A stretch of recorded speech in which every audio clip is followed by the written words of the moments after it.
actually might happen, in which case, this lady, then she knows that I can do it. And then I can What's funny is that I You're our already read that fearless question and it DSL didn't even leader. strike me. That's right. I'd like to be known for other things, actually, but, yeah, in this case. Is this like your first, like, they had a reporter in 2003 who spent a significant amount of time. Yeah.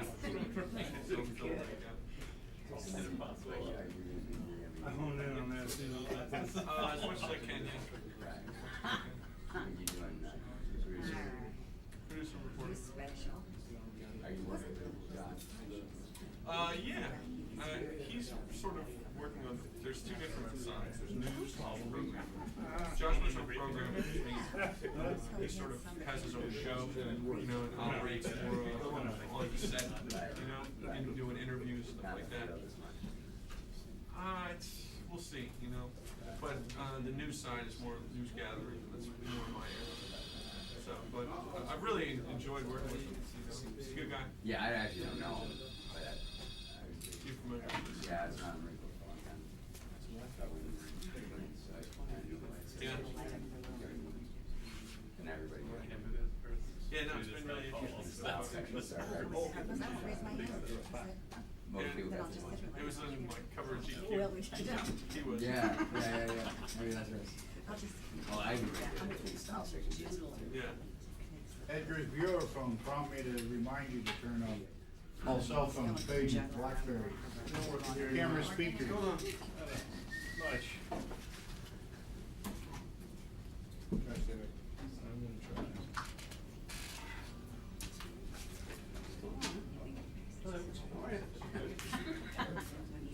It's fun. I don't have I have like 4 things today, and this is good. Do you want your seat? Okay. You know what? Multiple glass.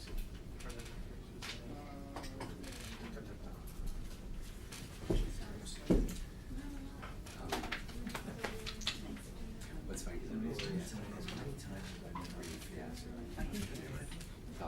I'm just at the point where it was like the summer of 2003, and they were up here saying, it's not a war, it's not a war, the dead end is, you know, and I'm thinking, bring the pictures from right now, is not a war, it's just a war. And then by the end of the day, Oh,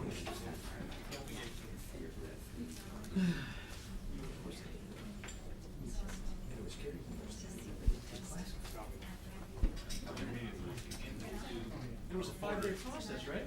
Did you say that? Well, it wasn't. You We got there, in-country brief, and during the in-country brief, you know, they look at this and goes, "What, can I have that?" And they said, "Well, what can you do classified?" I said, "Well, we'll see." So then he goes off and does his story.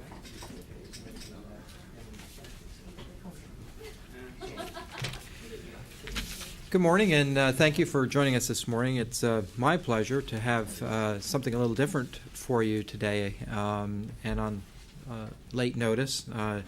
Dr. Barham Salih, he is the Deputy Prime Minister of Iraq, is with us this morning. He's actually in Washington to meet with a number of government officials, cabinet members, congressional leaders, and various business leaders here in the United States. And he met with Secretary Rumsfeld this morning and graciously offered us a little bit of time to talk about what's going on in Iraq and the progress that's being made.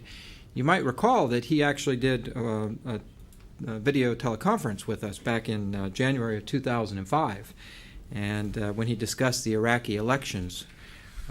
Your Excellency, welcome, and thank you for joining us in person today instead of on the television screen. Thank you. Certainly much better to see you and in person and to talk to you about the developments in Iraq. I arrived here a couple of days ago. I've been watching television and reading newspapers. I do so from the comfort of my home in Baghdad and browse the web and watch CNN International, but I did not imagine the level of the debate and the tone of the debate in the United States the way that I have seen it over the last couple of days. So I welcome the opportunity to give you first-hand experience of what I feel about the situation in Iraq and what our assessment about developments there are.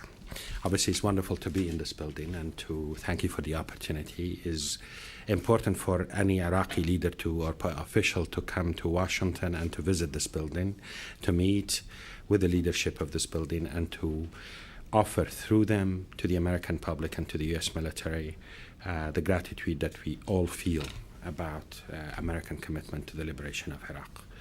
No matter what criticism here and there about the policy, but one thing fundamental for us Iraqis is that the United States has helped us overcome tyranny and gave us the greatest gift of all, freedom. It has not been an easy transition over the last 2 years. Definitely it has been tough. And we are dealing with many, many tough challenges. But we all have to acknowledge that Iraqis are a lot better off without Saddam Hussein. The region is a lot better off without Saddam Hussein. The world is better off without Saddam Hussein. The difficulties of transition today in Iraq are serious, are grave. But I can tell you from my perspective as an Iraqi and dealing with many, many ordinary Iraqis from across the country, our problems of today are serious, but they pale in comparison to the tyranny and the horrors that we had to endure under Saddam Hussein. And that's very important to note. We have embarked on a monumental project in Iraq about building a functioning democracy in the heart of the Islamic Middle East. This is a part of the world that has not known anything close to representative government or democracy or open debate. It's not easy, yet we are doing it. I am proud to point to important progress that we have achieved over the last 2-3 years of transition, including 2 parliamentary elections, provincial elections, and the first popularly ratified constitution in the history of that part of the world.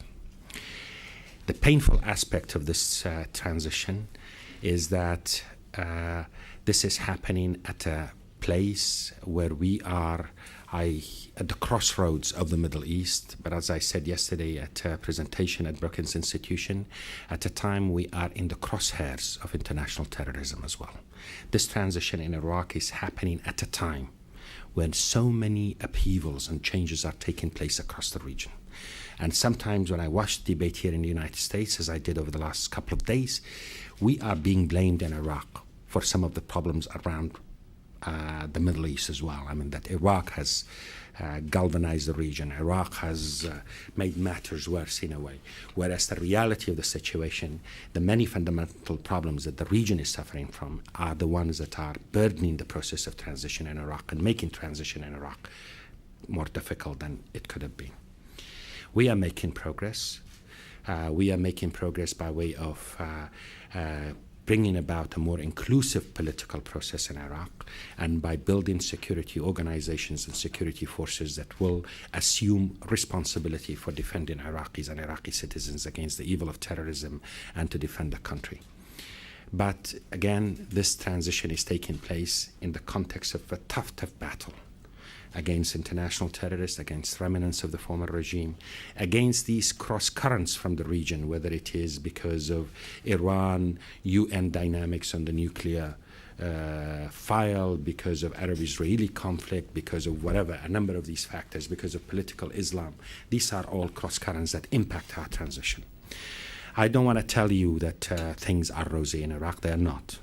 We have difficulties. We have grave challenges. The important thing that the mainstream Iraqi leadership are aware of the challenges that are before us and are aware of the imperative of rising to that challenge. At the end of the day, it will be about Iraqi leadership. It is not about American leadership as such, at least from the way that we are seeing it in Iraq. American support and sustaining American support is crucial. But at the end of the day, Iraqis will have to make the tough decisions in order to make their country more peaceful and deal with the problems that we have.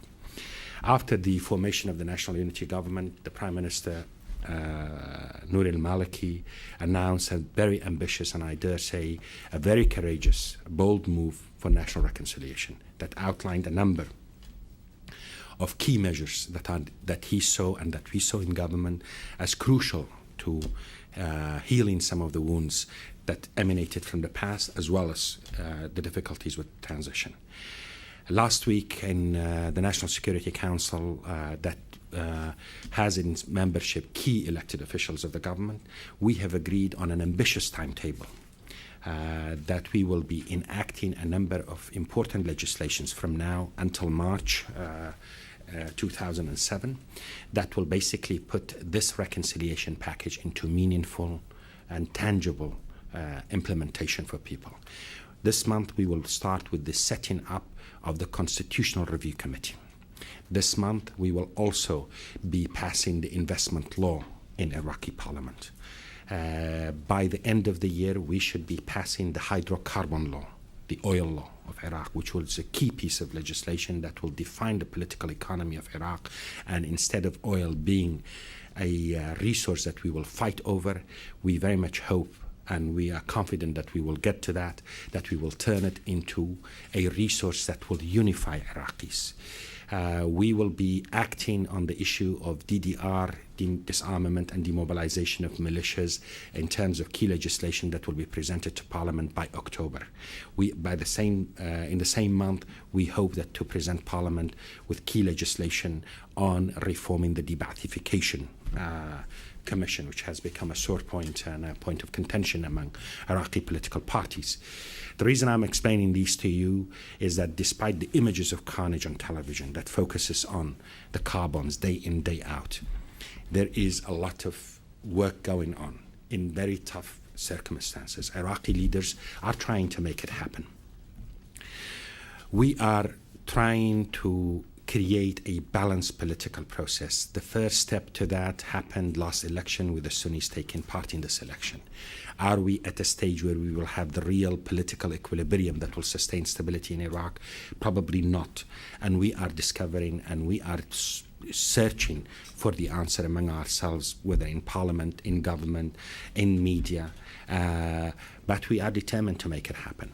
I tell you, ladies and gentlemen, things are not easy, but there is a serious commitment by the mainstream Iraqi leadership to make it happen, and we are hopeful that the United States, our key ally in this endeavor, will stay the course with us to make sure that we would overcome, because at the end of the day, failure in Iraq will be catastrophic to the region. Success is not only possible, but it is a must to turn around the course of events in that part of the world, and I'll be happy to answer any of your questions.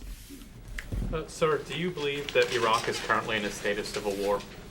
I've been asked that question a number of times, and I would answer you the following way. I really think that is an academic question and not terribly relevant to people like myself working on the ground there. What I have to acknowledge that the situation is serious. Too many innocent lives are being lost, whether it is at some academically defined point of civil war or no civil war. The reality is that too much violence, and we need to take care of that, and that requires an inclusive and balanced political process, and basically bring about the political compromises needed to deny the terrorists and the extremists the margins from which they can inflict mayhem and damage upon the Iraqi people. Can you provide us any details about plans to dismantle the militias, and does it include such militias as that led by Muqtada al-Sadr? The militia situation is a very, very serious challenge for Iraqis and for the Iraqi government, because it touches upon the heart and the credibility of the Iraqi government and governing institutions. The Prime Minister has been adamant that this cannot be tolerated, and that the state must be the sole practicer of or holder of weapons as such. And we have issued a number of plans in that regard, and we have law number 91 from the CPA days, which is the DDR mechanisms. What I have described to you, that by October we should be presenting Parliament with more legislative framework about how to implement that Decree 91.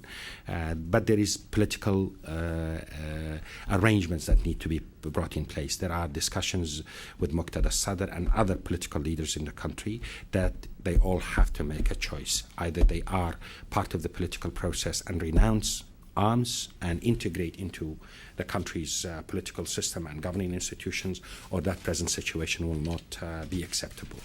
There is an important event, and I don't know whether Washington or you have here considered it duly.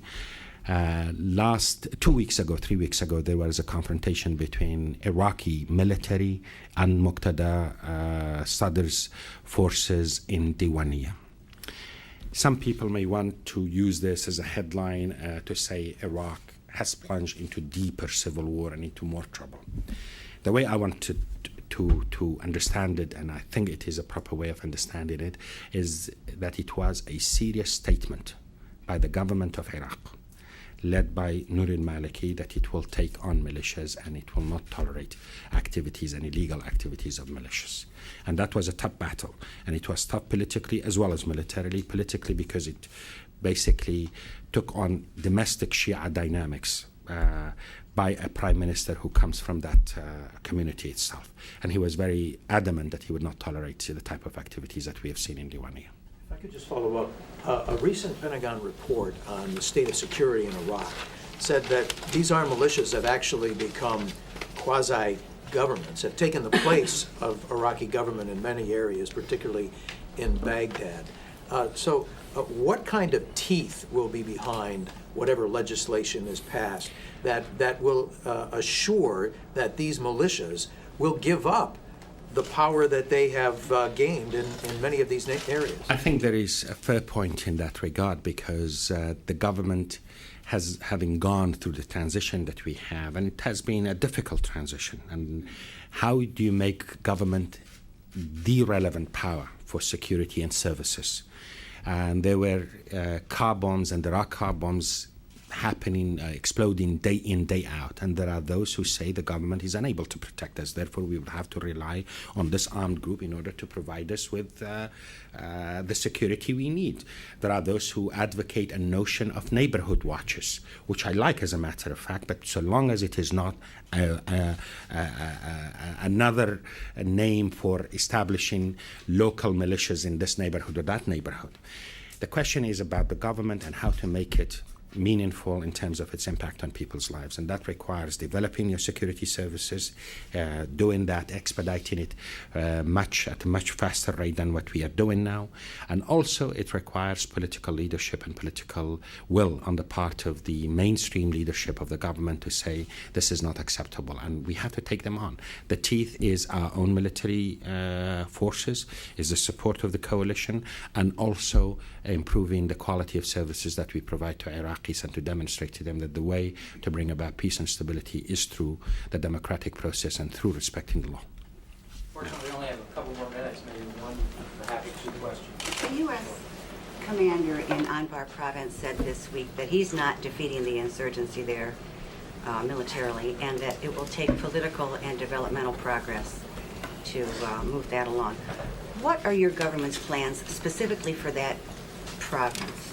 What progress have you made there? What are your future plans for Anbar is obviously a tough situation. But also, please don't lose sight of the progress that has been made in Anbar. I mean, remember Fallujah a year ago, and where Fallujah is today. We must be mindful of the inroads that Al-Qaeda has made into the Anbar province, and we need to look at the map as well and to see where these guys are coming from. And that is why it is very important in a regional context to really get our Syrian neighbors to behave more responsibly and cooperate with us on the issues of security, and to clamp down on the presence and activity of some of the former regime leaders who are presently in Syria, as well as some of the terrorists that are going across the borders. But in terms of what the Iraqi government is doing, we definitely are working hard with the coalition to build the indigenous security organizations in the Anbar province, including the police. We are working hard with the tribal chiefs to create the social environment and the local environment that will make it less permissive for these terrorists and extremists to act. And we need to move in fast with economic reconstruction. I personally met with the governor of Anbar last week, 10 days ago or so.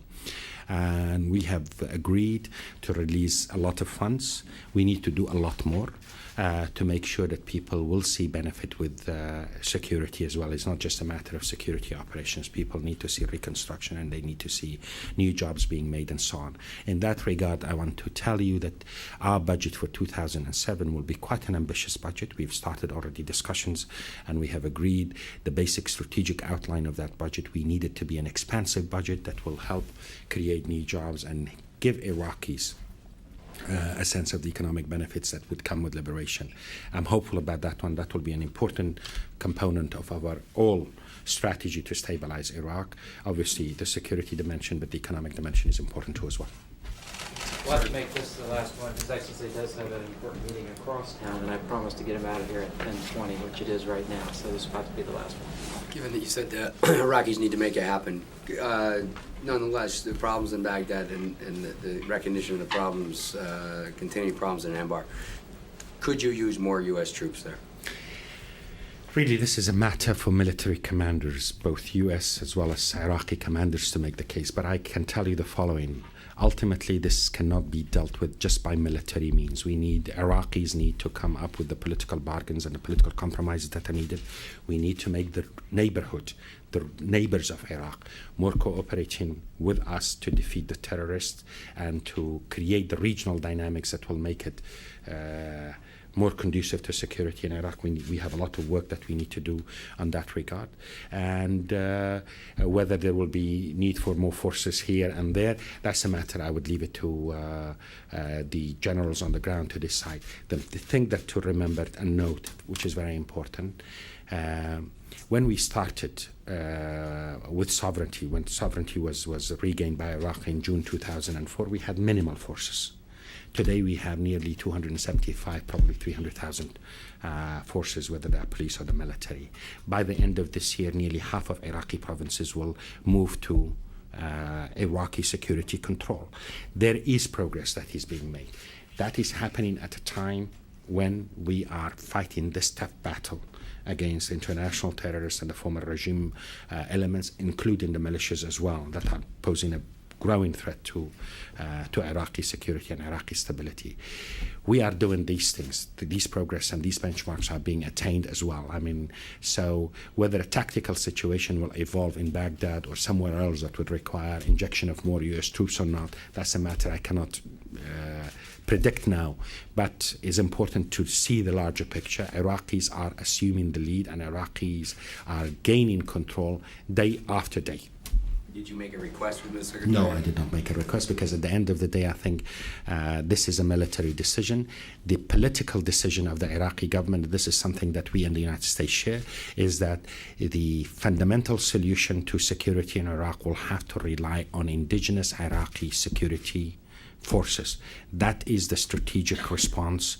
That is what we are doing. We are building our capabilities day in, day out, and we are devoting resources to it. And in our deliberations of the budget, we are trying to make sure that Iraqi forces will have enough resources, but also in the same context, and this is an opportunity to relay this to you, we are working with the international community on this framework called the International Compact for Iraq, by which we will be projecting a roadmap for Iraq to gain financial self-sufficiency in 4 to 5 years' time. And we as a government, we will be outlining our vision and the specific benchmarks that we will be attaining to bring about political stability and a secure environment, as well as economic reforms and economic regeneration. And by the same token, we were hoping that the international community will step up to the challenge and be a partner to Iraq to achieve that vision. Will Sunnis be guaranteed a fair share of oil revenue? All Iraqis, in accordance with the Iraqi constitution, oil is owned by all the people of Iraq in all the provinces of Iraq. One fundamental thing that we have agreed on we had a retreat. We have learned something from U.S. decision making. We had a retreat of key economic players in the government and the oil sector to debate this oil law, which is key to the future of the country. We all have agreed that revenues will be shared at the federal level and redistributed equitably among all components of Iraqi society. That is a very important development. And watch the debate on the oil law. I bet that there will be some differences that will be out there in Iraqi parliament, but from what I have seen in terms of gauging the tone and the spirit of the debate, we will have an oil law that will provide for a conducive environment for investment, technology transfer into Iraq, as well as making oil a unifying resource for Iraqis, for all Iraqis to benefit from. Thank you very much, ladies and gentlemen.